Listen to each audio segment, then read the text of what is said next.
السلام عليكم متابعينا الكرام، وهذه أبرز العناوين. السعودية تتجاهل الجزائر في مشاورات الدول العربية بخصوص سوريا. الرد على تسريبات البنتاغون عن إمداد مصر لصواريخ لروسيا.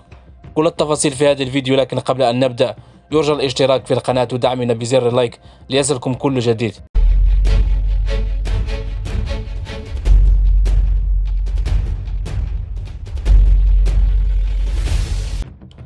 عقدت المملكة العربية السعودية الجمعة بجدة الاجتماع التشاوري لوزراء خارج الدول مجلس التعاون الخليجي، إضافة إلى مصر والأردن والعراق، من أجل تدارس عودة النظام السوري إلى كنف جامع الدول العربية دون أن تستدعي الجزائر التي تترأس التكتل الإقليمي في الظروف الراهنة. وتترأس الجزائر حاليا جامع الدول العربية بعد استضافتها النسخة السابقة من القمة العربية، وتساند عودة النظام السوري بقوة إلى الجامعة منذ سنوات، لكن ذلك لم يشفع لها الحضور للاجتماع التشاوري الذي قادته السعودية بخصوص هذه النقطة بالذات، وهو ما اعتبره بعض المراقبين إقصاء واضح للنظام الجزائري من طرف الرياض. وعلاقة جامعة الدول العربية عضوية النظام السوري بسبب طريقة تعامل بشار الأسد مع الاحتجاجات الداعية إلى تنحيه عن الرئاسة سنة 2011 وما تبعها من حرب أهلية دامية نحو عقد من الزمن، مما خلف خسائر بشرية ومادية فادحة، قبل أن يعود جدل الانضمام دمشق من جديد إلى جامعة الدول العربية إلى الواجهة بعد استضافة السعودية للقمة العربية. وكان من المفترض حضور الجزائر في الاجتماع الذي دعت إليه المملكة العربية السعودية بخصوص عودة سوريا إلى جامعة الدول العربية، على اعتبار أنها تترأس الجامعة في الظرفية الحالية، وبالتالي فهي معنية بهذا النقاش قبل انعقاد القمة المقبلة بالرياض. غير أن بعض المنشورات الإعلامية أرجعت ذلك إلى اختلاف وجهات النظر بين الطرفين في معالجة الملفات الإقليمية، خاصة أن السعودية تساند المغرب في قضية وحدته الترابية. عاجل الرد على تسريبات البنتاغون عن إمداد مصر لصواريخ لروسيا.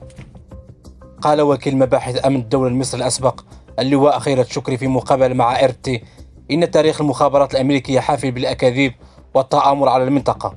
وأوضح شكري أن مصر ليس دولة غبية سياسيا لتورط نفسها في المزاعم التي نشرتها صحيفة واشنطن بوست، نقلا عن وثائق البنتاغون المسربة حول صدور تعليمات من الرئيس المصري عبد الفتاح السيسي لوزير الإنتاج الحربي بإنتاج 40,000 صاروخ لشحنها سرا إلى روسيا لاستخدامها في حربها مع أوكرانيا.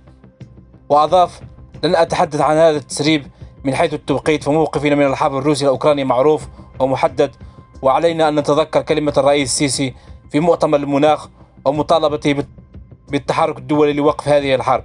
وتابع أن لا أثق بتصريحات أو تسريبات الإدارة الأمريكية وجهاز مخابراتها CIA، وتاريخها التآمر القذر على المنطقة هو خير دليل على ذلك.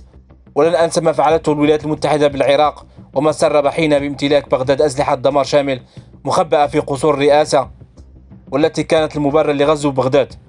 وأشار إلى أنه عقب الغزو الأمريكي للعراق وتدمير البلاد وتشريد وإعدام الرئيس صدام حسين، أعلن جهاز مخابرات الأمريكي أنه أخطأ في تقريره، وهو نفس الجهاز الذي رفع تقريره بضرورة حل القوات المسلحة العراقية وجهاز الشرطة وتسريح أفراده وضباطه الذين أصبحوا فيما بعد أعضاء وقيادات بتنظيم داعش الإرهابي.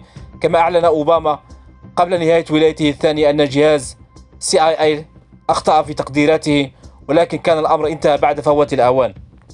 وأردف قائلا: اليوم تخرج علينا الإدارة الأمريكية بهذا العبث بتسريب أقرب إلى التآمر على مصر واتهامها بمد روسيا ب40,000 صاروخ لتستخدمها في أوكرانيا، ودور خونة وعملاء الخارج في التسويق لهذا التسريب بصورة لا تخرج عن الشماتة في نشر الشائعات والهجوم على القيادة السياسية بحجة تورطها في ضرب استقرار العلاقات الأمريكية المصرية في ظروف اقتصادية صعبة وتعريض البلاد لردود أفعال أمريكية مصر في غنى عنها لم تكن مفاجأة.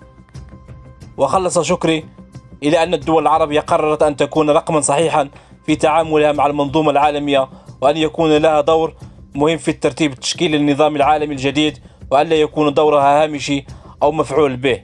إلى هنا وصلنا إلى نهاية الفيديو، ونشكركم على حسن المتابعة.